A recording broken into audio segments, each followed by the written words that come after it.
इस व्रत का पालन करते समय कुछ बातों का ध्यान रखना है कि हमें ये व्रत किसके लिए कर रहे हैं हम?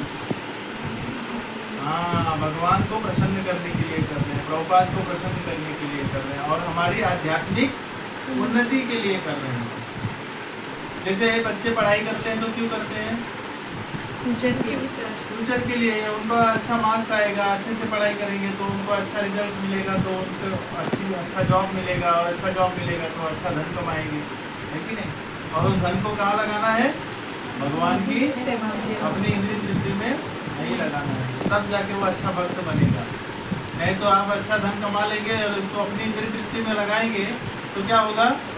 वो धन किसी काम का नहीं है, फिर वो आपको पतन का कारण बनेगा। लोग धन कमाते हैं इस दुनिया में, लेकिन वही धन उनको क्या करता है? नरक की तरफ लेके जाता है। वो 4 नियम का पालन तोड़ते हैं। जो लोगों के पास धन आ जाता है वो लोग क्या करते हैं? 4 नियम का पालन तोड़ देते हैं, पहले ही तोड़ देते हैं। कौन कौन से 4 नियम है? हाँ, मांसाहार नहीं करना, पर स्त्री पुरुष संबंध नहीं रखना और क्या है? नशा नहीं करना। तो ये सब 4 काम हो रहे हैं कि नहीं हो रहे हैं? जिसके पास धन है वो ये चारों काम कर रहा है, नशा कर रहा है, जुआ कर रहा है, खेल रहा है, हाँ, पर स्त्री पुरुष संबंध रख रहा है और मांसाहार तो धड़ल्ले से कर रहा है। वो आज एकादशी है, लेकिन आज के दिन उसको क्या फर्क पड़ता है? एकादशी होने तो द्वादशी होने, हमको तो खाने से मतलब है। इसलिए ये नियम हमको मानना है कि हम जो ये कर रहे हैं व्रत, वो किसके लिए कर रहे हैं? भगवान के लिए, अपनी उन्नति के लिए, और हमारी जो आध्यात्मिक उन्नति है वो और आगे बढ़े। इसको ऊर्जा व्रत भी कहा जाता है। क्या कहा जाता है? ऊर्जा व्रत। ये हमें ऊर्जा देता है। क्या देता है? ऊर्जा का मतलब, ऊर्जा का मतलब लाइट, एनर्जी। जैसे अभी सबको भी पानी पिला दिया जाए तो कैसे एनर्जी आ जाएगी सबको, है ना? सबको भी तुरंत पानी मिल जाए कैसे एनर्जी आ जाएगी? वैसे ही ये एकादशी व्रत ही खुद हमें एनर्जी दे रहा है। नहीं तो कोई ऐसे रख सकता है क्या व्रत? रख सकता है क्या कोई व्रत? आप दूसरे दिन कभी रख के देखिए, तकलीफ बहुत होता है। दूसरे दिन आप निर्जला व्रत नहीं रख सकते। ये भगवान हमको शक्ति देते हैं कि आज हम उस व्रत का पालन कर पा रहे हैं। इसलिए हमारे अंदर ऐसा नहीं सोचना चाहिए हमारे अंदर बहुत योग्यता है। भगवान की, प्रभुपाद जी की कृपा होती है, गुरु महाराज की कृपा होती है, तब हम जाके इस व्रत का अच्छे से पालन कर पाते हैं। तो ज़्यादा से ज़्यादा हमें समय किस में लगाना है? भगवान के हरिनाम में, भगवान की कथा में, भगवान के कीर्तन में, भक्तों के संग में, सेवा में लगाना है। तब हमारा पूरा निर्जला व्रत अच्छे से होगा। ऐसा नहीं कि ये निर्जला व्रत है तो आज चलो अभी पानी नहीं पीना है, कुछ नहीं खाना है, तो बस जल दान के सो जाते हैं। फिर सुबह डायरेक्ट उठेंगे, जब जल व्रत तोड़ना है तब उठेंगे सीधा। समय देखेंगे कितना बज गया, व्रत तोड़ने का टाइम हो गया, ऐसा नहीं। व्रत रखे हैं तो हमारा व्रत का मतलब, इसको उपवास बोला जाता है। उपवास का अर्थ क्या होता है? उपवास। उप मतलब नजदीक, वास मतलब निवास करना, भगवान के नजदीक वास करना। तो उपवास हम रखते हैं तो भगवान के करीब जाने के लिए, भगवान से दूर जाने के लिए नहीं होता उपवास। कुछ लोग बोलते हैं आज उपवास किया है लेकिन सर बहुत दुख रहा है इसलिए चाय पी लेते हैं। तो उपवास कौन सा उपवास रखा है? प्रभुपाद जी कहते थे अगर जिस उपवास में आप भगवान का स्मरण नहीं कर सकते वैसा उपवास की जरूरत नहीं है। तो नियम यह है कि उपवास के दिन हमें ज़्यादा से ज़्यादा भगवान का स्मरण रहे, भक्तों का संग मिले। जैसे अभी संग है, संग में बैठ के आप लोग कीर्तन कथा, भगवान का नाम जब सब कर सकते हैं।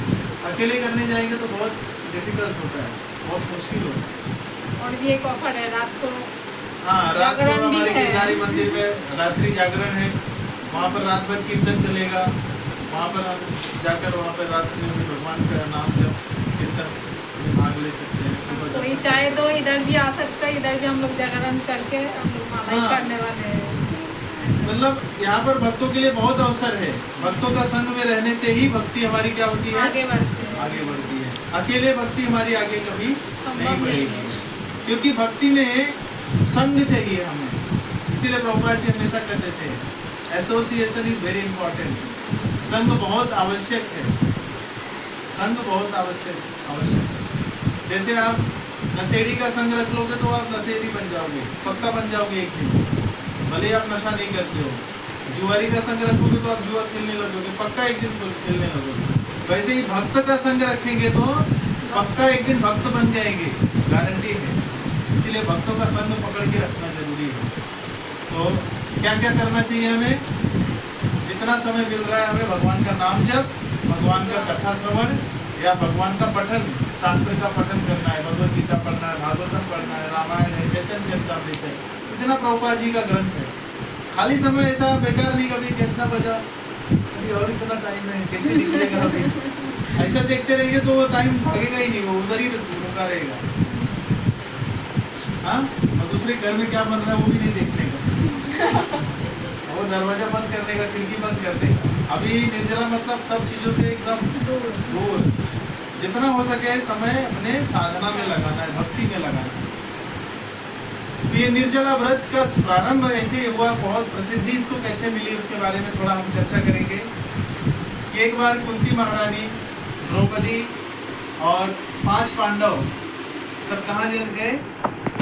वेद व्यास जी के आश्रम में, बद्रिक आश्रम, बद्रीनाथ गए। वहाँ पर वेद व्यास जी से मिलने के लिए। वेद व्यास जी उस समय एकादशी व्रत की महिमा बता रहे हैं। एकादशी व्रत की महिमा क्या है उस समय यही कथा में सबको बता रहे हैं। तो भीमसेन भी वहाँ पर उपस्थित थे, भीमसेन भी सुन रहे थे। भीमसेन लेकिन सुनते सुनते बड़े चिंतित हो गए। उनको लगा कि मेरे से तो व्रत बहुत होता नहीं है, मैं कैसे व्रत रखूँगा। वो टेंशन में आ गए, मेरा कैसे उद्धार होगा, इतना व्रत का महिमा है लेकिन मैं तो व्रत रखता ही नहीं हूँ कभी। तो वेद व्यास जी समझ गए कि भीम को कुछ तो चिंता है। तो वेद व्यास जी समझ गए, लेकिन बीच में नहीं पूछा क्या हुआ भीम, खड़े हो जाओ, क्या तकलीफ है। देखिए कभी किसी को समझाना है, डांटना है, उसको क्या करना चाहिए? उसको एकांत में बुलाकर, प्रभु जी माता जी आपको ऐसा प्रॉब्लम हो, उसको माइक में लेकर नहीं बताना चाहिए, माता जी देखिए आपका ऐसा प्रॉब्लम है, प्रभु जी आपका ऐसा प्रॉब्लम है। किसी का ग्लोरिफिकेशन करना है, यानी किसी का क्या करना है? गुणगान करना है, तो हमें सार्वजनिक रूप से करना चाहिए कि माता जी बहुत अच्छा कुकिंग करती हैं, माता जी का प्रसाद बहुत बढ़िया बनाती है, माता जी श्रृंगार बहुत अच्छा करती है, माता जी हार का सेवा बहुत अच्छा करती है। उनको सबके सामने बताना चाहिए। लेकिन अगर कुछ बुराई है उनके अंदर तो उनको अकेले में जाके उनको बताना चाहिए, माता जी आपके अंदर ऐसा ऐसा प्रॉब्लम है, आप इसको थोड़ा सा ध्यान दीजिए। वो समझा कर बताइए कि ऐसा ऐसा है, आप उसको सुधारिए। उनको ऐसा सुधारने की, किसी को समझाने का अर्थ क्या होता है? सुधार, हम उसको सुधारना चाहते हैं, ऐसा ना समझाए कि वो और बिगड़ जाए। समझाने का अर्थ क्या होना चाहिए? सुधारना होना चाहिए कि उसको बार बार हम, उसको कुछ दिक्कत हो रही है तो हमको बताने को। हर एक का अपना अपना अलग अलग शरीर मिला हुआ है और हर एक की अपनी अपनी अलग अलग मानसिक स्थिति है। मन की जो स्थिति है सबकी अलग अलग है। हर एक व्यक्ति एक जैसा नहीं हो सकता। कोई कुकिंग अच्छा कर सकता है और किसी को कुकिंग अभी नहीं आती है। कोई हार बहुत अच्छा बना सकता है लेकिन किसी को हार अच्छा नहीं बनाने आता। कोई भगवान का विग्रह का सेवा बहुत अच्छा कर सकता है, किसी को विग्रह सेवा नहीं आता। लेकिन कोई ना कोई कुछ ना कुछ काम अच्छा कर सकता है। हमें वो चीज़ देखना है, कौन चीज़, कौन व्यक्ति कौन क्या कर सकता है अच्छा, फिर उसको हमको क्या करना चाहिए? भगवान की सेवा में लगाना चाहिए। हम अगर किसी व्यक्ति का अच्छा गुण देखते हैं, माता जी हैं बहुत अच्छे से साफ सफाई करती है, माता जी आप भगवान का पूरा जो है देवी का जो है वहाँ पर अल्टर में आप अच्छे से साफ सफाई किया करिए, या भगवान का जहाँ पे अपना सत्संग होता है वहाँ पे अच्छे से आप साफ सफाई करिए, तो वो भी भगवान का सेवा है। ऐसा नहीं कोई पुजारी का सेवा कर रहा है तो वही सबसे मुख्य है, मुझे तो कभी पुजारी का सेवा मिलता ही नहीं है। नहीं, जो झाड़ू पोछा कर रहा है ना उसको भी वही सेवा भगवान स्वीकार करते हैं। भगवान की नज़र में कोई ऐसा नहीं कि कोई झाड़ू मार रहा है तो बहुत छोटा सेवा कर रहा है, सबसे पहला है। हाँ, और कोई विग्रह का सेवा कर रहा है तो भगवान उसको बोलेंगे नहीं। अगर कोई विग्रह का सेवा कर रहा है उसको अहंकार है कि मैं विग्रह का सेवा कर रहा हूँ, लेकिन जो झाड़ू मार रहा है बेचारा विनम्रता से ये सेवा, ये भाव से कर रहा है कि मुझे भगवान ने, मेरी योग्यता यही है इसलिए मैं झाड़ू का सेवा कर रहा हूँ। तो भगवान किसको प्रगति कराएंगे? जो झाड़ू मार रहा है, क्योंकि वो विनम्रता से सेवा कर रहा है।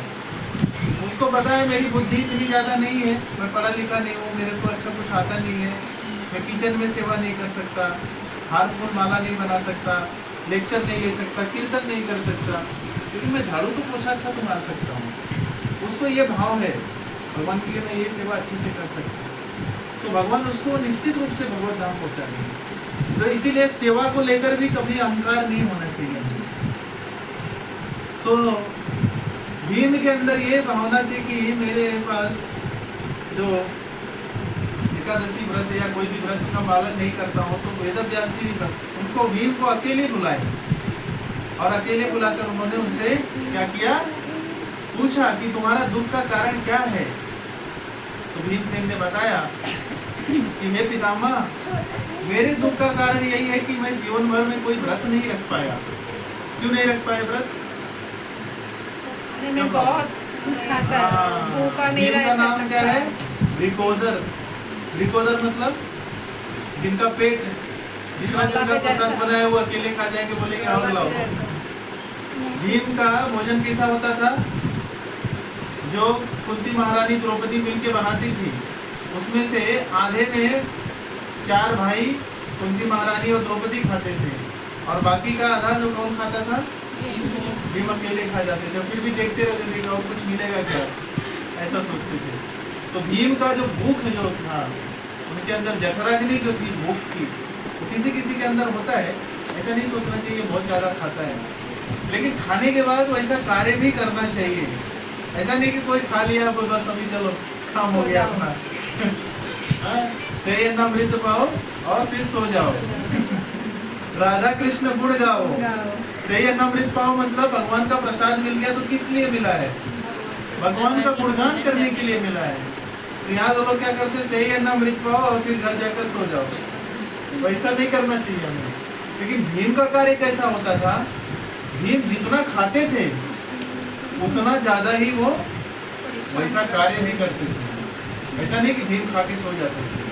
भीम जितना खाते थे उससे ज्यादा आपने देखा होगा, बड़े बड़े असुरों का वध किया भीम ने, बड़े बड़े अति मानवीय कार्य किए थे जो कोई मनुष्य कर नहीं सकता, वैसे वैसे कार्य भीम ने किए। तो कोई अगर ज्यादा खाता है तो कोई प्रॉब्लम नहीं है उसको, लेकिन खाता है तो वैसा कार्य भी होना चाहिए उसका।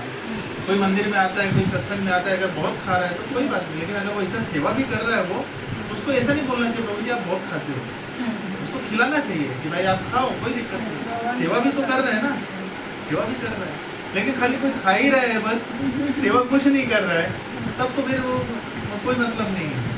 चलो कोई बात नहीं, अगर उसको नहीं बुद्धि है तो उसको बताना चाहिए प्रभु जी आप थोड़ा कुछ सेवा भी करिए। सेवा नहीं करेंगे तो हमारे भक्ति में क्या होगा? प्रगति नहीं होगी।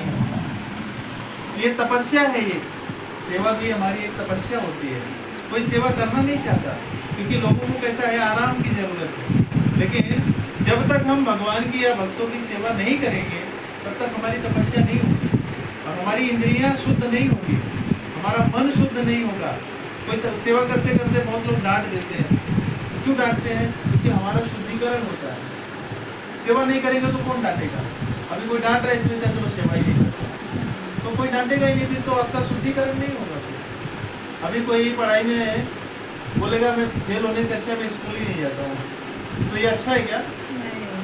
जाना चाहिए ना उसको स्कूल। फेल हो गया तो क्या हुआ? फेल हो गया तो अच्छे से और पढ़ाई करेगा, दूसरी बार में पास हो जाएगा। लेकिन अगर कोई सोचे नहीं जाने तो, जब फेल होने का टेंशन है तो जाना ही नहीं चाहिए स्कूल, ये अच्छा है? नहीं है ना। इसलिए अगर सेवा में कोई हमको कुछ थोड़ा डांट भी दे, माता जी ऐसा सेवा ऐसा गड़बड़ हो गया, ठीक है अगली बार से मैं और अच्छा करने की कोशिश करूँगा। और भगवान से प्रार्थना करना चाहिए। राधा रानी का डिपार्टमेंट है सेवा। किसका डिपार्टमेंट है? इसलिए राधा रानी के पास प्रार्थना करना चाहिए। हमें राधा रानी से प्रार्थना करना चाहिए कि जो भी सेवा है मुझे दीजिए। और सेवा राधा रानी के पास कैसे पहुंचती है? गुरु के माध्यम से, परंपरा के द्वारा। फिर वो सेवा राधा रानी के पास जाती है और फिर राधा रानी कृष्ण को सेवा देती है कि ये देखो ये भक्त ने आपके लिए इतना सुंदर सेवा किया, तो भगवान प्रसन्न हो जाते हैं। फिर भगवान राधा रानी को बोलते हैं ठीक है, तो उनको प्रार्थना करके बनाना। राधा रानी से प्रार्थना करना चाहिए, बलराम जी से प्रार्थना करना चाहिए, क्योंकि ये दोनों भगवान की सेवा हमेशा करते हैं। तब भीमसेन को वेदव्यास जी ने कहा कि भीमसेन आपको चिंता करने की कोई आवश्यकता नहीं है। आपके लिए मैं एक उपाय बताता हूँ। क्या उपाय? कि आप कोई एकादशी व्रत मत रखो, आप एक एकादशी का व्रत केवल रख लो। वो कौन सी एकादशी है? निर्जला एकादशी। कौन सी एकादशी? निर्जला एकादशी। यदि आप केवल निर्जला एकादशी व्रत का पालन कर लेते हो तो आपके जीवन का उद्धार हो जाएगा। लेकिन उस व्रत का पालन आपको कैसे करना है? बिना जल के, बिना पानी के। तो भीमसेन बड़े खुश हो गए, बोले अरे ये तो बहुत अच्छी बात है। यदि मैं कोई व्रत नहीं रख पाता हूँ, लेकिन अगर एक निर्जला रख लेता हूँ और मुझे अगर उससे नरक जाने से मैं बच जाता हूँ, तो मेरे लिए इससे बढ़िया और क्या चीज़ हो सकता है। एक दिन मैं बर्दाश्त कर लूँगा, नहीं खाऊंगा। भाई भीमसेन को इतना भूख लग रहा है, वो बर्दाश्त कर पा रहे हैं। हम तो चलो बहुत थोड़ा खाते हैं, हम तो 500 ग्राम भी नहीं खाते दिन भर का।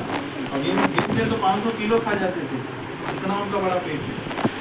तो भीमसेन ने कहा बहुत बहुत धन्यवाद कि आपने मुझे एक मार्ग दिया कि मैं इस एकादशी का पूरी तरह से निर्जला व्रत का पालन करूंगा।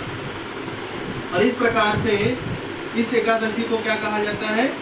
पांडवा निर्जला एकादशी। क्या कहा जाता है? हाँ, तो भीमसेन के कारण जो है ये एकादशी को इतनी प्रसिद्धि मिल गई, क्योंकि जब लोगों ने देखा कि भीमसेन अगर ये व्रत रख सकते हैं और उनका उद्धार हो सकता है, तो हम लोग क्यों नहीं रख सकते? हम लोग भीमसेन के जितना तो नहीं खाते ना। भीमसेन तो सो के उठते हैं तो पहले बोलते हैं खाना लाओ। हम तो पहले कम से कम ब्रश करते हैं, हाँ, नहाते हैं, धोते हैं, भगवान को पूजते। पहले भीमसेन को कैसा है, उनकी माँ उनके लिए खाना रख के सोती थी कि सुबह उठते ही भीमसेन को भूख लगेगी, तो उनको खाना चाहिए सबसे पहले।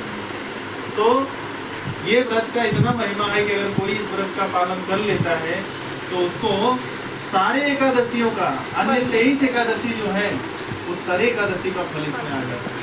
अगर भूलवश किसी एकादशी में हमने त्रुटि की है, हो सकता है कभी हम किसी एकादशी में किसी के घर पे गए और उसने कुछ ऐसा चीज़ खिला दिया कि हमारा व्रत टूट गया, हम ध्यान नहीं देते। कभी कभी ऐसा हो जाता है, यात्रा कर रहे हैं, कभी कुछ गलती से कुछ खा लिए, हमारा व्रत टूट गया, तो उस व्रत का भी फल हमको यहाँ पर मिल जाता है।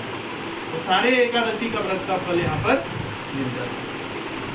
इस कारण से इस एकादशी को हमें बहुत अच्छे से पालन करना चाहिए।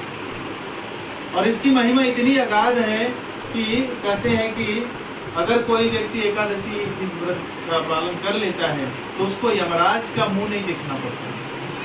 आप लोग देखना चाहते हैं यमराज का मुंह? कैसा है यमराज का मुंह? देखा है किसी ने? नहीं देखा है, देखना भी मत। देखेंगे तो डर जाएंगे। उनके बड़े बड़े दांत, इतने बड़े बड़े बाल, और उनका मुंह ऐसा इतना बड़ा, और जीभ एकदम लाल, पूरा आँख एकदम लाल। मतलब कोई ऐसा देखेगा अगर तो मृत्यु के समय लोग डर क्यों जाते हैं? क्योंकि यमदूत आते हैं ना उनको देखने के लिए, लेने के लिए। तो जैसे यमदूत का चेहरा देखते हैं तो तुरंत क्या होता है, उनको डर आ जाता है। लेकिन उनका भगवान वायर कट कर देते हैं। कौन सा वायर? स्पीकर का कनेक्शन वो चिल्ला ही नहीं सकता। देखिए भगवान एक एक चीज का कनेक्शन कट कर देते हैं। पहले बोलने का, सुनने का, देखने का, सूंघने का, फिर कुछ खाने पीने का, सब कनेक्शन एक एक करके कट जाता है। सोचिए कोई डॉक्टर ठीक कर सकता है? तो बताओ, हमारे शास्त्र में तो बता दिया है भाई कि आपको मरने से पहले ये सब होने वाला है। अभी डॉक्टर क्या करते हैं, उसको वेंटिलेटर पे रख देते हैं और उसको मर गए फिर भी वो बोलेंगे, झूठ बोल बोल के उसको जिंदा करके रखते हैं। होता है कि नहीं हो रहा है? गांव में क्या सब जगह वैसे ही हो रहा है। वो वेंटिलेटर पे है, वो मर गया, उसको मालूम है कि जिंदा नहीं होने वाला है, अभी ये जाएगा, फिर भी उसको लगेगा कि बहाना करके कि वेंटिलेटर पे रखा है, अभी 2-3 घंटे में होश आ जाएगा, और ऐसा करके वो मर गया आदमी, फिर भी 4 दिन तक उसको ऐसे ही रखा है और वो पैसा ले रहे हैं। डॉक्टर लोग आज ही सबसे बड़े फ्रॉड जो है कौन कर रहे हैं? सबसे बड़ा फ्रॉड डॉक्टर कर रहे हैं। डॉक्टर पहले भगवान होते थे, लेकिन आज सबसे बड़े बेईमान बन गए हैं। वो विश्वासघात करते हैं लोगों के साथ। हमारा शास्त्र प्रमाणिक है, बता दिया है कि भाई आदमी का अगर ऐसा स्थिति आ गया मतलब समझ जाने का, अभी गया वो। तो इसीलिए हमको वो स्थिति ना आए, इसलिए हमको भगवान एक मौका दे रहे हैं। कौन सा मौका दे रहे हैं? कि मनुष्य जन्म पाइया राधा कृष्ण ना भजिया, जानिया सुनिया विषय खाइया।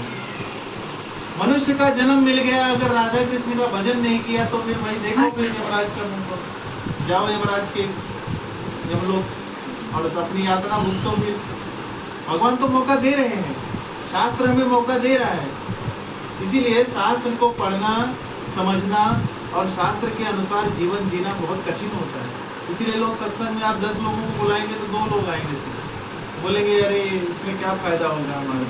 वो अपना फायदा ढूंढते हैं, क्योंकि कलयुग के लोग क्या है, जहाँ नुकसान है वहाँ पे फायदा ढूंढते हैं और जहाँ फायदा है वहाँ नुकसान ढूंढते हैं। ऐसा हो गया।